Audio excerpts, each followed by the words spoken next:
Chavod, the first question. Later, but Chavod. Questions, yeah. Any questions in halacha? We should start. Yeah. Can you walk in Kaddish? When people say Kaddish, can you walk? Can you? Walk during the Kaddish and Kaddish. Or sit down. Any problem with it? In front of a guy saying Kaddish. Oh, in front of a person that would. So these are two questions. Can you, obviously the person that's saying Kaddish should not walk. The person that's listening is allowed to walk. There is a halacha that a person should not do a melacha while he's saying a bracha. If he's saying a bracha, for instance, so don't, let's say Asher Yatzar.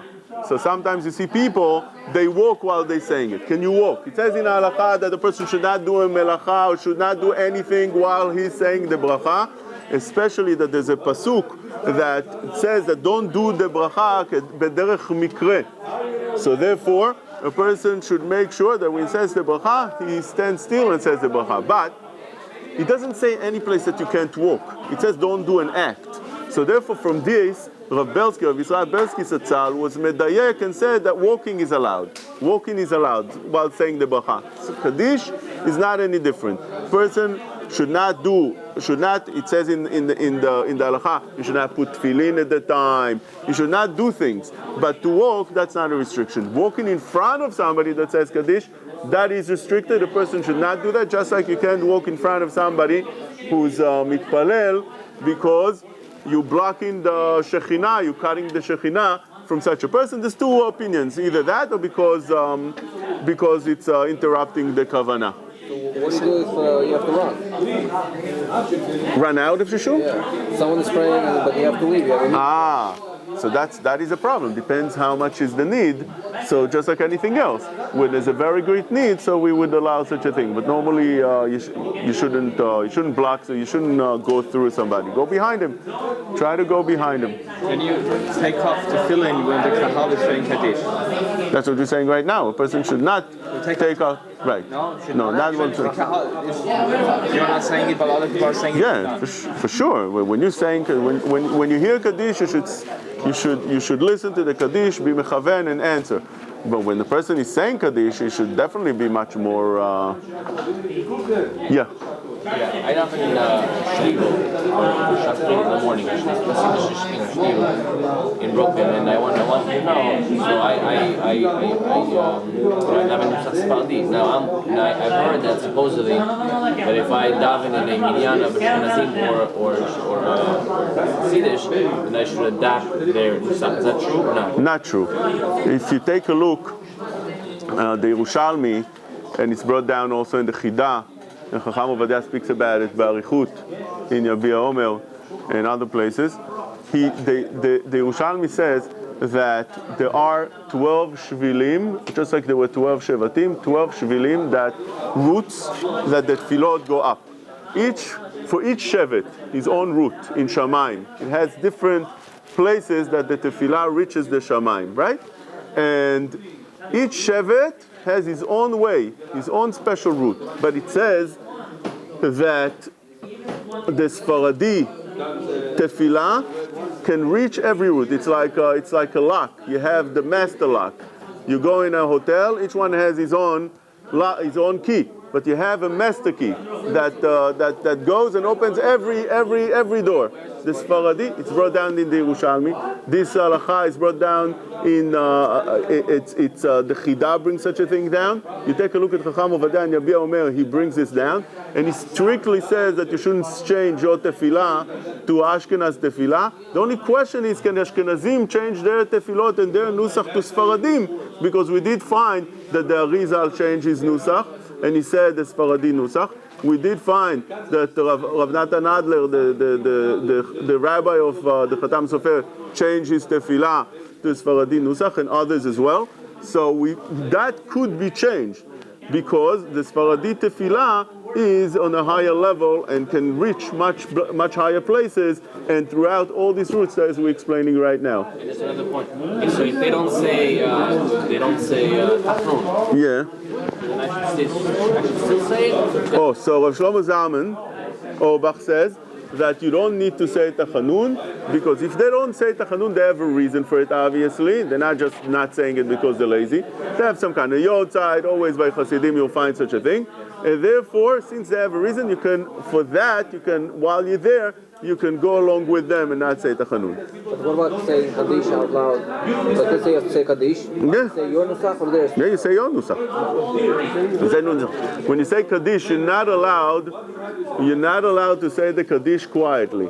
So, although Meikar Adin, the halacha by Kuf Lamed Bet, the Biur halacha, Mishnah Bura, brings down a whole list of who should go in front of who in Kaddish. When they say Kaddish, by Ashkenazim, it used to be that one would only say Kaddish and nobody else. It would be Kaddish Yatom, so therefore there would be a whole list who gets to say the Kaddish Yatom. There would be, there is a system that's written in the Biur halacha Kuf Lamed Bet. But today, many of the poskim Ashkenazim, and this is pashut by Sfaradim, that all are saying the Kaddish together.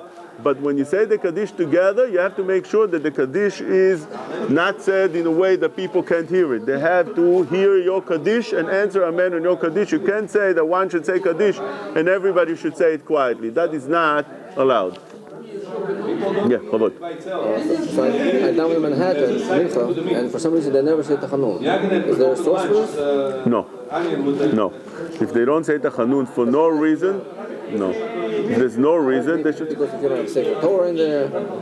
No, we say Tachanun in a place, especially in a place like that, that is a regular place of saying Tachanun. There is such a thing, but you're right on that point. There is also a point like this by Brachame and Sheva, that we don't. The Rama brings down that if you don't have a Sefer Torah and it's not a shul, so you wouldn't say Brachame and Sheva. Because the Brachame and Sheva on Erev Shabbat was nitkan because people would run to the shul in the fields. It would be in the fields, and now people would come to the field, and sometimes it would be late, and they would be left there all alone after tefillah. It would be dangerous. The Gemara in Brachot in the beginning screams at such a person that leaves a person praying alone. You're not allowed to leave a person praying alone. You think because of you, HaKadosh Baruch Hu is going to live together with you? There's somebody praying here. You're going to toref nafsho be'afo.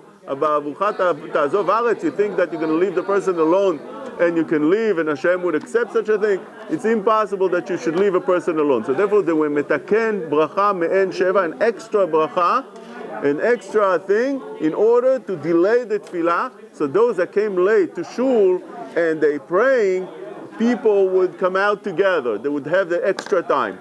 So now this was nitkan only in a place, according to the Rama, only in a place that there would be Sefer Torah, it would be a makom tefillah.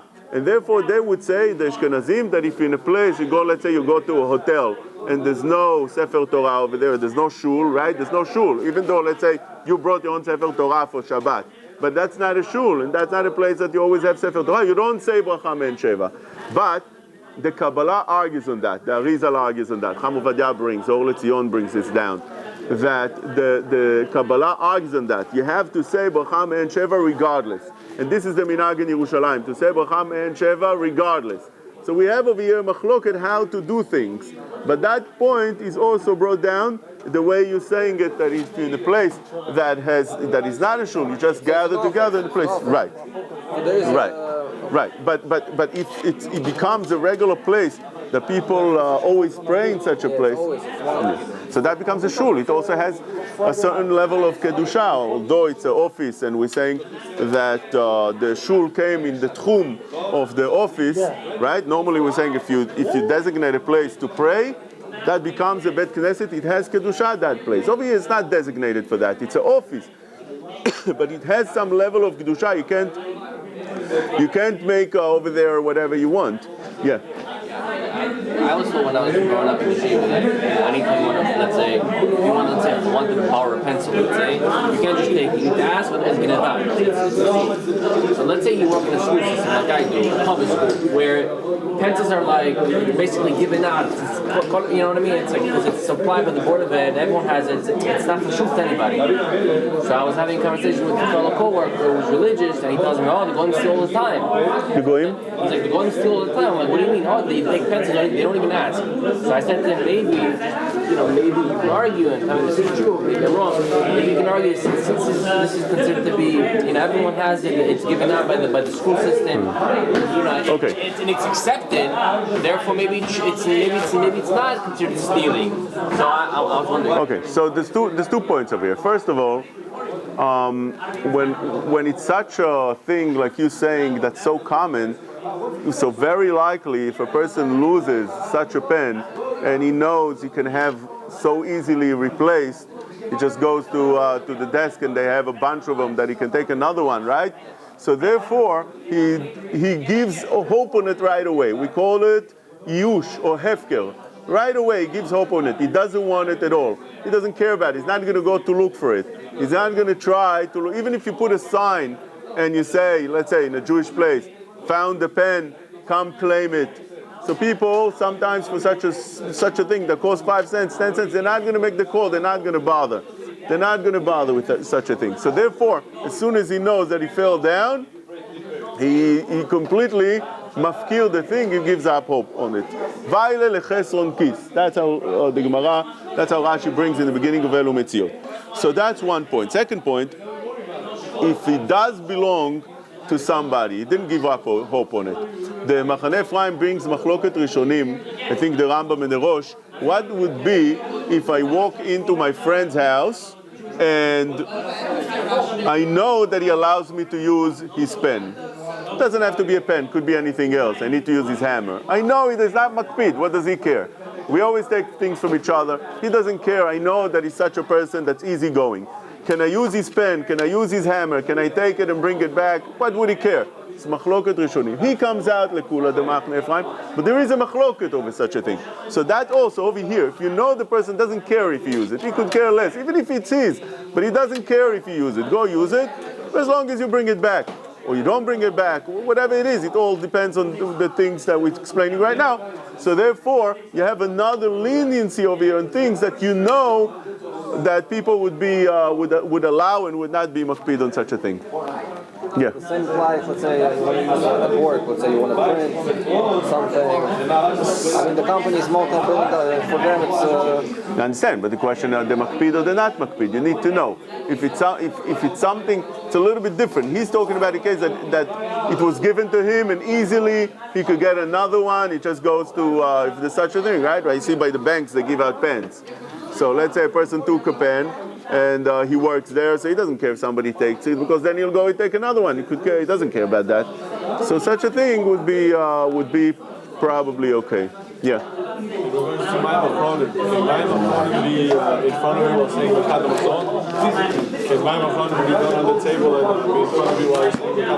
Well, the halacha says that you should cover the mayim chonim and take them out, right? You shouldn't have mayim chonim in front of you, and mayim chonim is considered like davar tameh, and therefore you should take them out. Yeah. Cuticle, on Shabbat, is a person allowed to take out cuticles from their mouth and nails?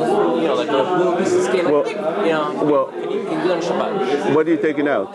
Like, pieces of dry skin, like, when you're nervous sometimes you go, take it out. You don't know about, like, around your nails? Not really, but it says here in Shin Kaf Chet that when you have dry skin and you're not allowed to take it out unless it's completely, it's meduldal already, completely coming out, and it's very much disturbing you and hurting you.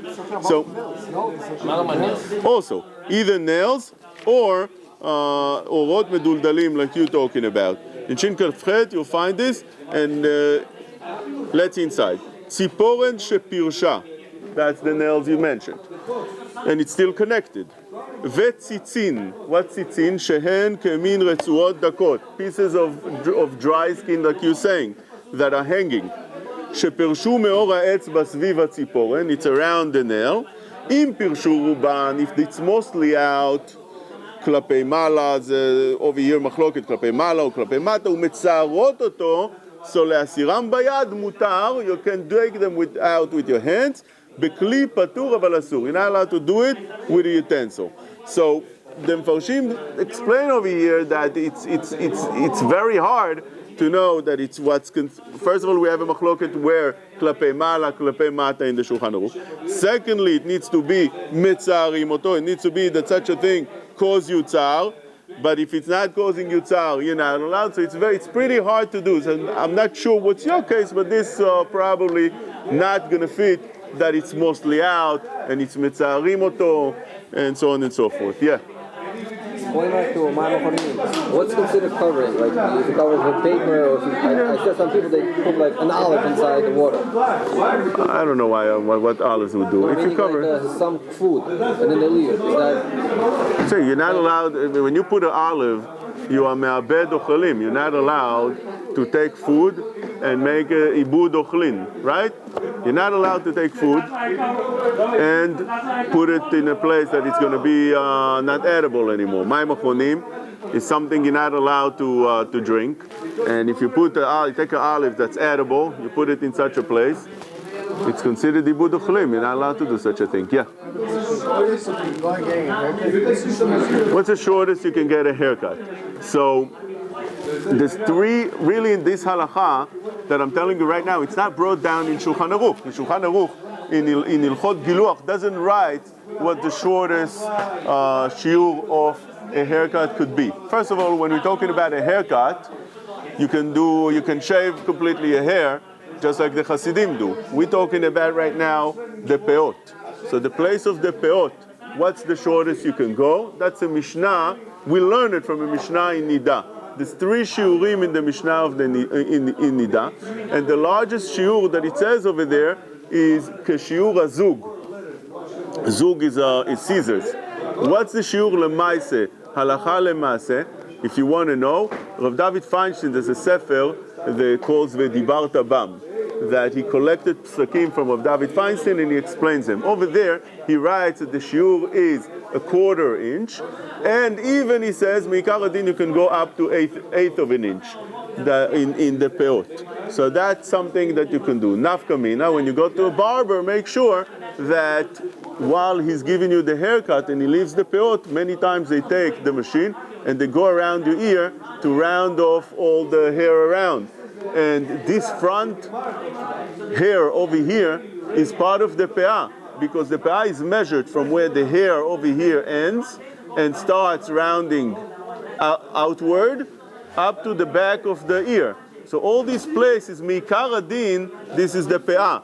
The Kabbalah says a person should round out a little bit more, but that is the shiur. And therefore part of the shiur is the front peah over here. And when he takes the machine and he rounds it out over here, he leaves less than the shiur we're saying over here. So what needs to be done is to tell him that he should cut this place over here with scissors. Although there are some reasons to allow such a thing if it happens, because there is a shiur that's brought down in the Rambam and in the Smag, in the Tur, in Ilchot Giluach, in the Shulchan Aruch, that say that if it's left 40 hairs or 4 hairs, that's a machloket over there how to explain it. So that's sufficient. And over here you have much more than 40 hairs, definitely more than 4 hairs. Or 2 hairs, 2 hairs. 40 hairs or 2 hairs. So you have much more than that. And secondly, there is an opinion in the Shulchan Aruch, it's machloket. If giluach is asur only with knife or giluach hapeot, we're not talking about giluach hazakan. Giluach hapeot, is it asur only with a knife, just with a razor, just not, you're not allowed to cut the beard, or even with any other way you're going to cut it. Lemaaseh we machmir that anyway. But you have over here it's the dim to be mekel if it happened. But lechatchila, definitely a person should be very careful to tell the barber, don't cut over here with the machine. Make sure to cut with the scissors. Yeah. Even not a trimmer, right? Even not a trimmer. They shouldn't use a trimmer. Well, it depends. If it leaves the shiur that we mentioned, it's not a big shiur, it's a quarter inch. If they leave that shiur, the trimmer, so that's good enough. Other question. The reason you don't...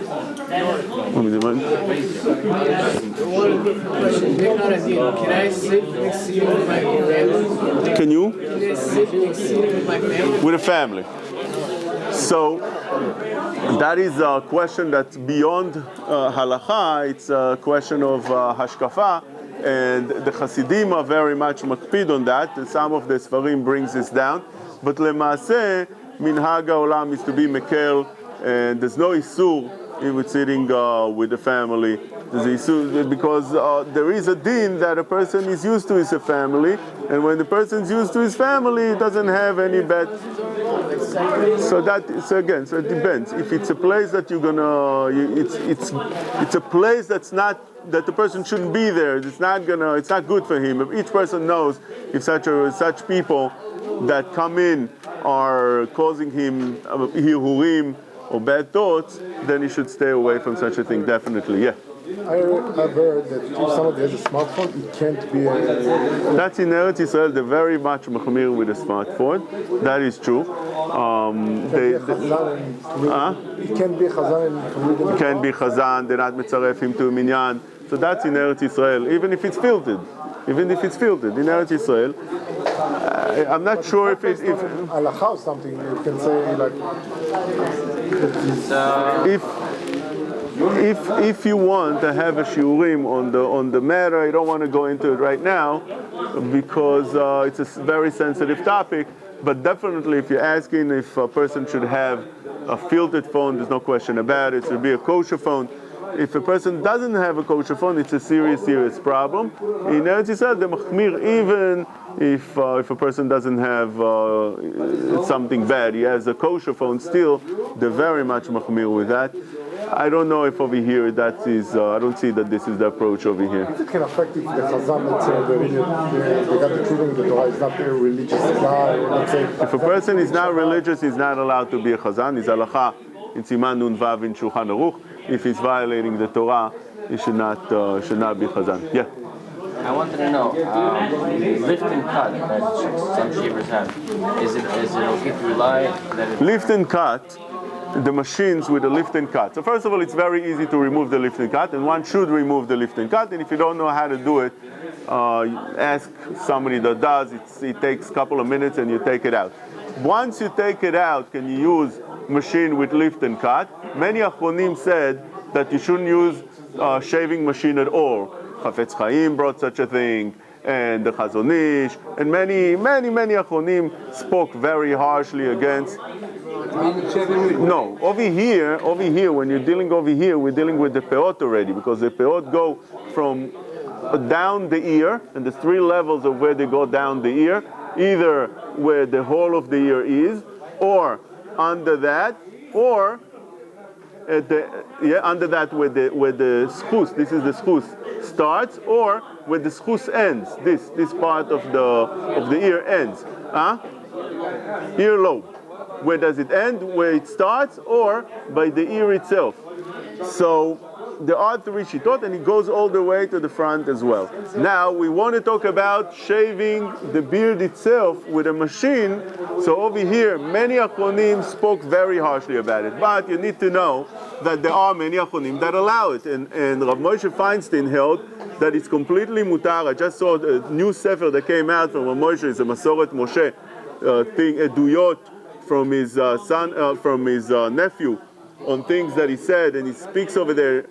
He goes on and on about how Moshe was angry that people are machmir on such a thing, and he said the Chafetz Chaim, his Talmidim of the Chafetz Chaim used to shave, so he can't explain the Chafetz Chaim literally the way it's written, because his Talmidim were shaving with a machine, and throughout the generations we saw in yeshivot they used to shave with a machine. So therefore, this to say that a person that shaves in the machine is mamash davar asur, a person should not say that. The Chacham Ovadia has a tshuva in Yabia Omer that he brings 10 different poskim and svarot to say why the machine is okay. There's Farah from Rav Shlomo Zalman Auerbach that he writes in Michat Shlomo, why it should be okay. So a person that wants to go into it, I'll give you a couple just to get an idea. Moshe, for instance, writes that the isur of shaving with a knife, with a razor, with a blade, is because it cuts the hair.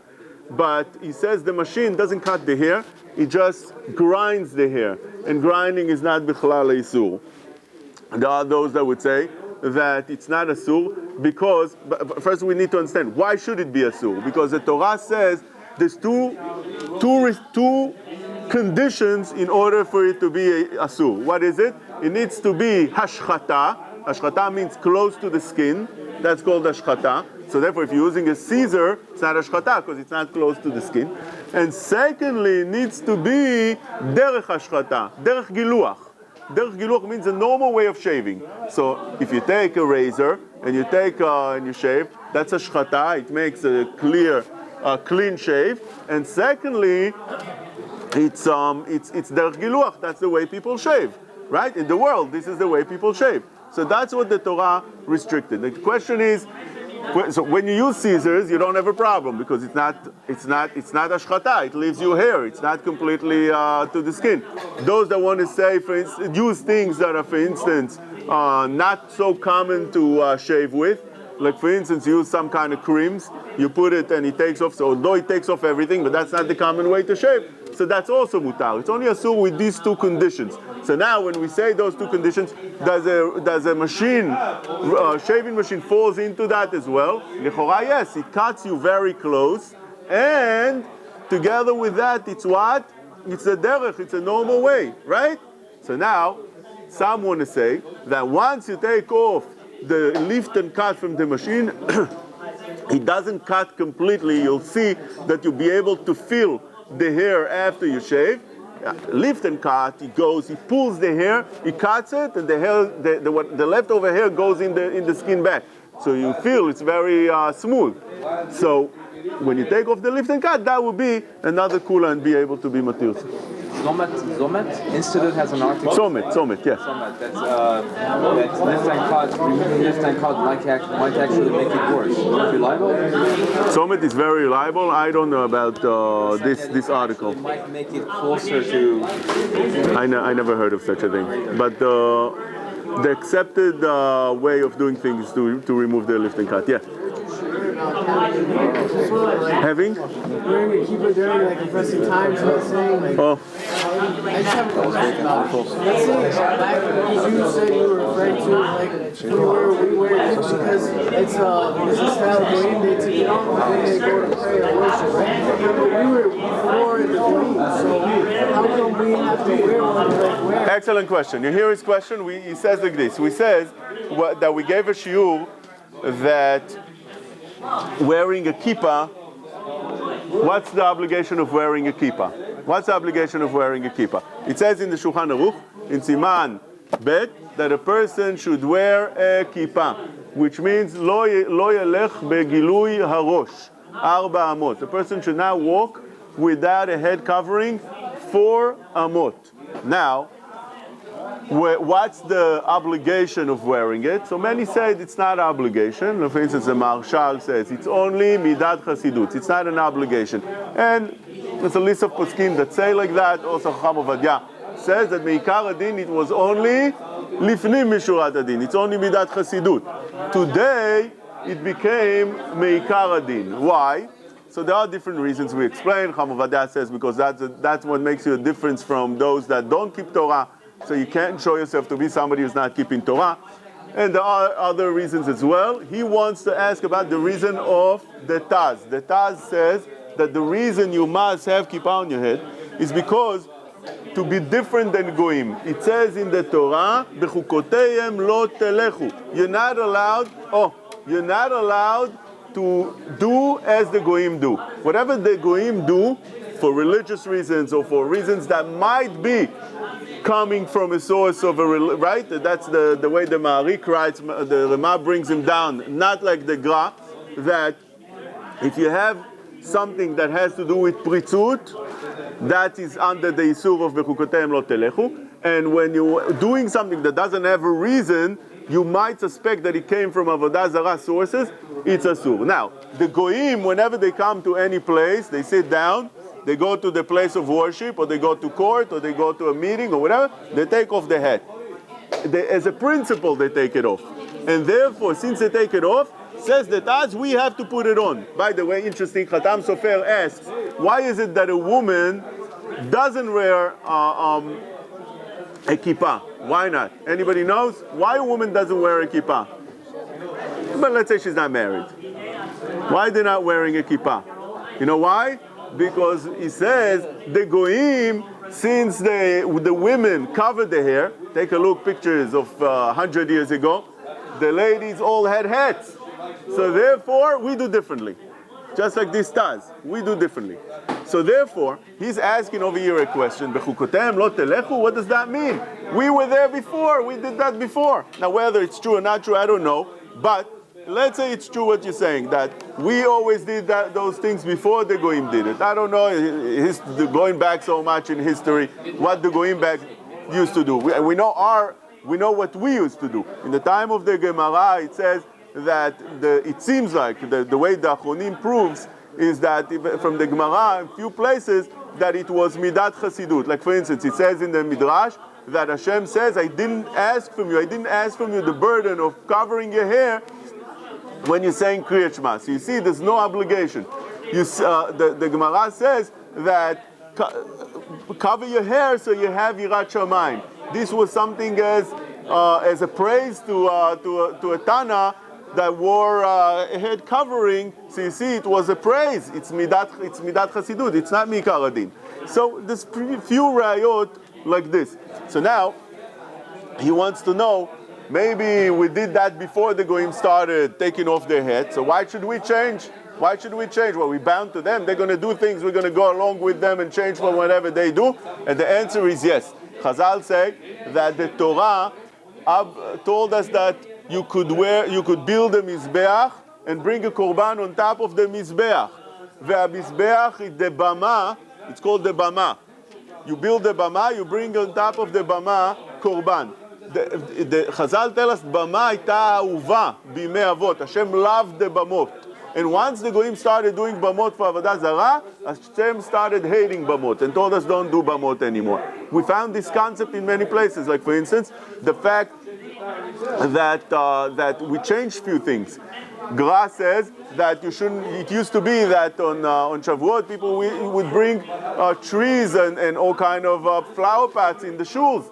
Today, since the goyim bring trees in their holidays, we don't do it. There are those that say, if you saw the shiur about raising your hands, a person should not raise his hands like this. Why? The goyim pray like this, we shouldn't do like that. So we have such a concept that we do change things. If the goyim starts doing such things religiously, we change along and we don't do like them.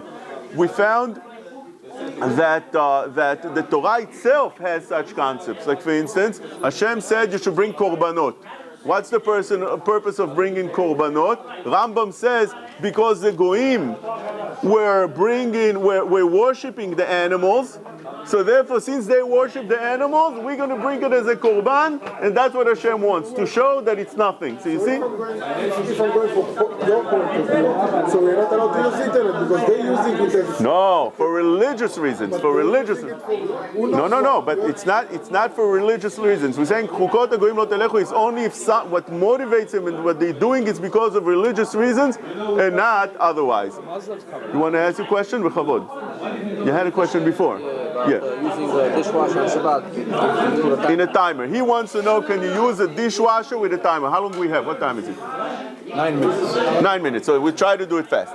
Using a dishwasher, when you time it beforehand with a timer, and you're going to put the dirty dishes inside the dishwasher, and on Shabbat, and then 2 hours later it's going to start working. You can wake up in the morning, you have fresh dishes, beautiful. What could be wrong with that, right? What could be wrong with that? Well, many things could be wrong with that. First of all, we're dealing with a case that obviously everything is dismantled. You don't have anything electronic when you're opening the door, closing the doors. That's obvious, because if it does, then you have another problem. Now, you have few problems here. Rav Shlomo Zalman brings down, it's brought down in Shmirat Shabbat Kilchata, that, first of all, when you're putting the dishes, some things are not cooked. You have over there vegetables that are left over, or other things that are not cooked. Also, the soap, anytime the detergents are not cooked. When you close the door, you put everything, close the door, and it's going to start 2 hours from now, you have a part of it. Where do we know this? We know this because it says in Siman Resh Nun Gimel, the Halacha brings down, it's a Rema, and the Shulchan Aruch, and the Mishnah Berurah brings down that you're not allowed to do one thing and let the other person do another thing, which means, let's say, it's called Echad Noten et Hakdera ve'Echad Noten et Ha'esh. You take a pot of something that's not cooked, you put it on top of the stove, and somebody else comes and starts the stove. That's not allowed. That's asur. So therefore, asur even for the first person, not only the second one that started the fire. Also, the first person is asur as well. This is brought down in Resh Nun Gimel, in the long Rema in the end, and it's brought down in the Mishnah Berurah Tzadik Tet. So therefore, we're saying like this over here. This is even worse than the case here, because the case in the Rema is that you have a second person doing it. When it's a second person, even the goy, you're not allowed to have such a thing. It says in the Rema, you're not allowed to put your food into a place like what we call Bet HaChoref, by the boiler room, and the goya will start afterwards the boiler room, although she starts it to warm the house, but and she doesn't have intentions for that. She also has intention for that, but the main intention is to warm up the house. It's not allowed because you started something as well, and therefore that's something that's asur. Over here, when you close the door, it's much worse because this is for sure going to start. It's not like the goya that maybe will start. She's commanded to start, but maybe she won't do it. Over here, it's for sure. It's a beginning of doing things. And let me explain to you more. You're cooking the food, you're saying? The issue? You're cooking the food. A, B. It's already cooked. No, many things. Not everything is cooked. Not everything on your plate is cooked. There's vegetables. There's all kind of things. Take a look next time you eat on Shabbat. You see how many things you don't have cooked. Clean the So let's say you do. You have the dishes, and let's say you do. You have the water that comes in. The water that comes in is cooked now because you closed the door. And 2 hours from now, if you didn't close the door, 2 hours from now it wouldn't start. If you leave the door open, you just open now to put dishes. No, you open the door and you put the dishes. Now, if you leave it like this, it's going to start. Yes, because you disabled the sensor. How is it going to start? If you don't close the door, the dish. You disable the sensor. The sensor will work no matter what. If it's open or closed, the sensor is not working. It's not active.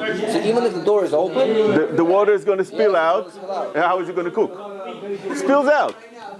It's how it's going to heat up. The things over there, there's going to be cold water coming in. No, the water is hot first. It's not cold could water. be that it's hot, but it's not cooked. It's not yet soleded. It comes in, and you have now in the dishwasher, you have over there elements that heat up the water. So if it's open, it's going to spill out, not going to cook. But even without that, you have a isur of shehiyah that the Chazon Ish brings down. That shehiyah means that even if you didn't do anything, some shehiyah happened by itself in your house, it's a violation. You're not allowed to have a shehiyah in your house. So here's another isur. Okay, now, shehiyah means you're not allowed before Shabbat to put food on top of the fire before Shabbat if the food is not cooked. It has to be either half or third machloket or fully cooked. Or you have to put a garufa katum. You have to put something in between the fire and blech. No chazaya. We're talking about sheyah. Okay, that's a different question. Chazara. We're talking sheyah. From before Shabbat, you have something that's Timer heating the water. No, so over here, there's something that's cooking and heating water on Shabbat, and it's not garuf v'katum. That's a normal way of doing things. Now let me explain to you another thing. We're going into the question of grama. Grama is asur b'isur deoraita, according to the Shulchan Aruch in few places, according to the way the Ezra Mikodesh learns. It's a machloket Ezra Mikodesh and Magen Avraham. According to the way the Shulchan Aruch writes in the Shulchan Aruch brings down in Shin Lamed Daled that you have a din of grama that's chayav mideoraita. The Gemara in Bava Kama Daf Samech says Zoreh v'ruach mesayato. It's grama and it's chayav. Why? Because that's the derech.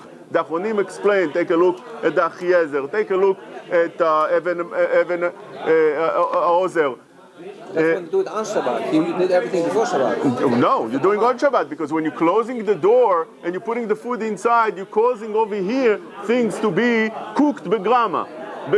So grama in such a way that's normal, and your intention, it's deoraita. This is deoraita, not the Rabbanan, deoraita. So let's summarize.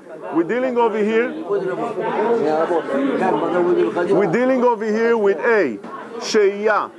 B, we're dealing with cooking the things that are uncooked. C, you're cooking the detergents that is uncooked.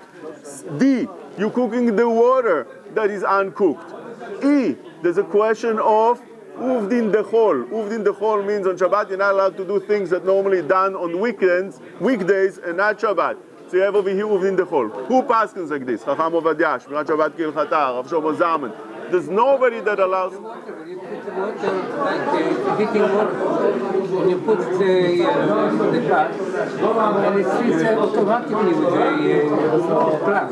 So you're allowed to do, by the way, the upper scheme that say, Chacham Ovadia brings it down, it's not posek like them, that grama, even that's a mutar grama normally, when it comes to cooking, grama would be asur, midoraita. Why? Because cooking is always grama. What do you do by cooking? You take something, you put it on top of the fire, it doesn't start cooking until 10 minutes from now it starts boiling. So what is it? It's called grama.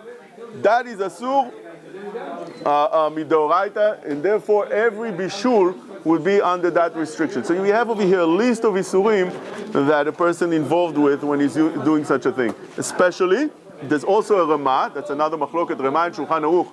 If we say that since people hear from outside that your machine is working, they would suspect that you did it. So therefore the Ramah brings down that you're not allowed to have something that makes noise. It's called afshamilta in your house, that people can hear it from outside. You have neighbors upstairs, downstairs. Mixer we allowed to use, I think Rabbi Tahan was down. Yeah, because the Shulchan Aruch argues on this, the Shulchan Aruch allows. But you need to know that the Or Letzion, although Chacham Ovadia is mekel, like the Shulchan Aruch, let's say to put the washing machine before Shabbat and it runs in Shabbat, because there's no Isur of Av Shamilta according to Shulchan Aruch. But the Or Letzion is machmir. He says, no, you're not allowed to do it. Like the Ramaz writes, you're not allowed to do it. So therefore, according to the Or Letzion, also such a thing that people could hear from outside is another Isur on Shabbat. You have over here a bunch of Isurim, things that you're not allowed to do. Okay, another question, yeah. Well, if it's quiet, it has one less isur, right? Huh? Now, I have some, let's say I have a small oven go with the crack. And I put it and it's open only Shabbat afternoon. Can you use the oven with a timer? Yeah. Shabbat. It says Shabbat mode. With the Shabbat mode? Shabbat mode? What are you putting inside? Things that are already cooked. Yeah, I mean to heat. Can you use Shabbat mode oven that you're putting in only things that are cooked, obviously? So the answer is that although all the poskim said that normal ovens, you're not allowed to use, except for Moshe Feinstein. He said that it's not psik reisha, and therefore when you open the oven, if it's not psik reisha that it's going to start working, but he's the only one that holds that way. Everybody else said that you're not allowed to open an oven on Shabbat if it's not on Shabbat mode. When you have a Shabbat mode, then you're allowed if you do correctly the Chazara aspect, which means you put on the bottom of the oven a thick layer of aluminum foil or something else, so therefore it's considered garuf katum.